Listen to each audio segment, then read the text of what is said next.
A life of sacrifice for others. That's what a former Army colleague says about RPD officer Max Gillick. Thank you for joining us here at 5:30. I'm Dan Haggerty. And I'm Lena Tillett. Officer Gillick is still recovering in the hospital after he was shot 2 weeks ago during a domestic dispute.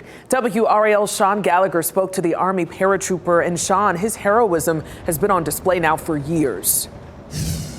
Yeah, Lena, it stretches well beyond he arrived here in Raleigh. It goes back to when he was an executive officer in the Army, teaching scores of future paratroopers what it takes to be great, a selfless dedication to others that also requires sacrifice.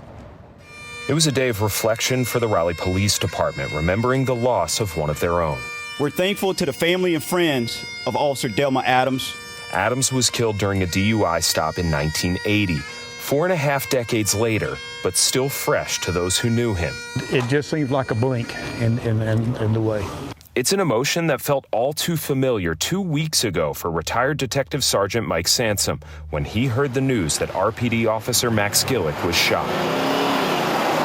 When I heard that, my heart just seized at that particular point. In fact, my wife and I stopped right then and there and said a prayer. RPD says Gillick was critically injured while protecting a victim of the shooting. If there was anybody on that team that I would expect to do something like that, it would have been Max. Army First Sergeant William Evans served in Germany with Gillick in the 173rd Airborne Brigade. Somebody that I knew that I could count on to put the mission first, lead me in the right direction, even in the most challenging of circumstances. I knew he was somebody that I could depend on. It's why Evans wasn't surprised to hear what Gillick was doing when he was injured.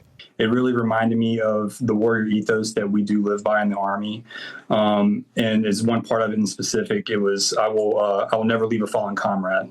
And I think he emulated that perfectly in that moment. Character on display while no one was watching, as an entire community watches on now with prayer for a full recovery. We're all rooting for him. You know, he fought for us as paratroopers.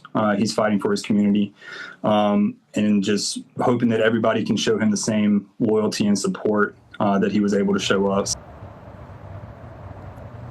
And the Raleigh Police Foundation tells us its fundraiser for the Gillick family has already raised over $20,000. And the department itself has started its own fundraiser with T-shirts. If you're interested in participating in either of those, we'll have links to both on our website under this story.